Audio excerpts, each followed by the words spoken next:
Confuse ಆದ್ರಾ? ನಾನು ಹೀಗೆ confuse ಆದೆ. ಯಾರಿದಿಷ್ಟು ಜೋರಾಗಿ ಅಳ್ತಾ ಇದ್ದಾರೆ? ನಾನು ಬಿಗ್ ಬಾಸ್ ನೋಡ್ಕೊಂಡು ನಮ್ಮ ಮನೇಲಿ ಇದನ್ನ ಜೋರಾಗಿ ಅಳ್ಳೋ ಸೌಂಡು. ಯಾರು ಅಳ್ತಾ ಇದ್ದಾರೆ ಅಂತ ಓಡೋಗಿ ನೋಡಿದ್ರೆ ನಮ್ಮ ಪರಂ. ಯಾಕೋ ಪುಟ್ಟ ಏನಾದ್ರು ಬಿದ್ದುಬಿಟ್ಟ ಅಂತ ಕೇಳಿದ್ರೆ, ಇಲ್ಲ ಆಂಟಿ ನನಗೆ ಕುರ್ಕುರೆ ಬೇಕು, ನಮ್ಮಮ್ಮ ದುಡ್ಡು ಕೊಡ್ತಾ ಇಲ್ಲ ಅಂತ ಅಳ್ತಾ ಇದ್ದಾನೆ. ಕುರ್ಕುರೆ ತಿನ್ನಬಾರ್ದು ಮಗನೇ, ಅದು ಕೆಟ್ಟದ್ದು ಹೆಲ್ತ್ಗೆ ಅಂತ ಕೇಳಿದ್ರೆ ಒಪ್ತಾನೆ ಇಲ್ಲ ಅವನು.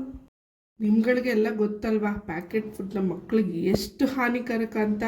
ದಿನ ಆದರೆ ಸೋಷಿಯಲ್ ಮೀಡಿಯಾದಲ್ಲಿ ನ್ಯೂಸ್ ಚಾನಲೆಲ್ಲ ನೋಡ್ತಾನೆ ಇರ್ತೀವಿ ನಾವು ಅದನ್ನು. ಅದರಿಂದ ಬೇಡ ಬಾ ನಾನೇ ಮನೇಲಿ ಮಾಡಿಕೊಡ್ತೀನಿ ಅಂತ ಕರ್ಕೊಂಡು ಬಂದೆ. ಕುರ್ಕುರೆ ಮಾಡೋಕ್ಕೆ ಒಂದು ಬಾಣಲಿಲಿ ಅಕ್ಕಿ ಹಾಕಿ ಚೆನ್ನಾಗಿ ಡ್ರೈ ರೋಸ್ಟ್ ಮಾಡಿ, ನಾನಿಲ್ಲಿ 1.5 ಕಪ್ ಅಕ್ಕಿನ ಯೂಸ್ ಮಾಡಿದ್ದೀನಿ. ವಾಶ್ ಏನು ಮಾಡೋ ಅವಶ್ಯಕತೆ ಇಲ್ಲ. ನೀವು ಯಾವುದು ಮಾಮೂಲಿ ನಿಮ್ಮ ಮನೇಲಿ ಅನ್ನ ಮಾಡುವಂಥ ಅಕ್ಕಿನ ಯೂಸ್ ಮಾಡಿ, ಚೆನ್ನಾಗಿ ಡ್ರೈ ರೋಸ್ಟ್ ಮಾಡಿ. ಅದು ಎಷ್ಟು ಡ್ರೈ ರೋಸ್ಟ್ ಆಗಬೇಕು ಅಂದರೆ ನೀವು ಅದು ಮುಟ್ಟಿದ್ರೆ ಅದು ತುಂಬ ಬಿಸಿ ಫೀಲ್ ಆಗ್ತದೆ. ಅಷ್ಟು ಚೆನ್ನಾಗಿ ಡ್ರೈ ರೋಸ್ಟ್ ಆಗಬೇಕು. ಅಥವಾ ಒಂದು ಕಾಳನ್ನ ಎತ್ತಿ ನೀವು ಬಾಯಲ್ಲಿ ಹಾಕಿದ್ರೆ ಅದು ಕ್ರಿಸ್ಪಿ ಫೀಲ್ ಆಗುತ್ತೆ. ಅಷ್ಟು ಡ್ರೈ ರೋಸ್ಟ್ ಮಾಡಿ.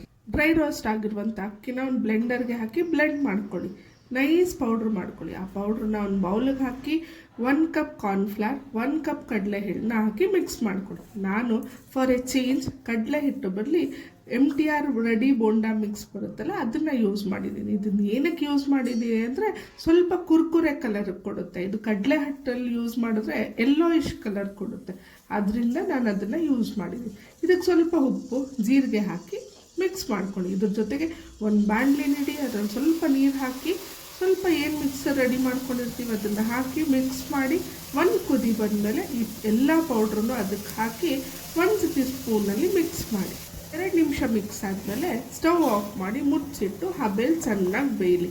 ಅದು ಎಷ್ಟು ಚೆನ್ನಾಗಿ ಹದ ಆಗಿರಬೇಕು ಅಂದರೆ ಅಕ್ಕಿ ಹಿಟ್ಟು ಮಾಡ್ತಿರಲ್ಲ ಆ ಹದದಲ್ಲಿ ಇರಬೇಕು. ಅಥವಾ ಅದನ್ನು ಎತ್ತಿ ನೀವು ಉಂಡೆ ಕಟ್ಟಿದ್ರೆ ಅದು ಉಂಡೆ ಕಟ್ಟಬೇಕು. ಆ ಹದದಲ್ಲಿದ್ದರೆ ಪರ್ಫೆಕ್ಟಾಗಿ ರೆಡಿ ಆಗಿರುತ್ತೆ.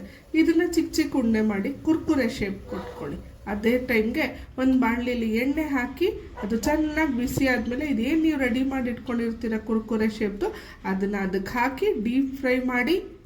ಇದಕ್ಕೆ ಸ್ವಲ್ಪ ಉಪ್ಪು, ಸ್ವಲ್ಪ ಸಕ್ಕರೆ ಪೌಡರ್, ಸ್ವಲ್ಪ ಚಿಲ್ಲಿ ಪೌಡರ್, ಚಾಟ್ ಮಸಾಲ ಇದನ್ನೆಲ್ಲ ಹಾಕಿ ಮಿಕ್ಸ್ ಮಾಡಿ ನಿಮ್ಮ ಮನೆಯಲ್ಲೇ ಮಾಡಿರುವಂಥ ಕುರ್ಕುರೆ ರೆಡಿ.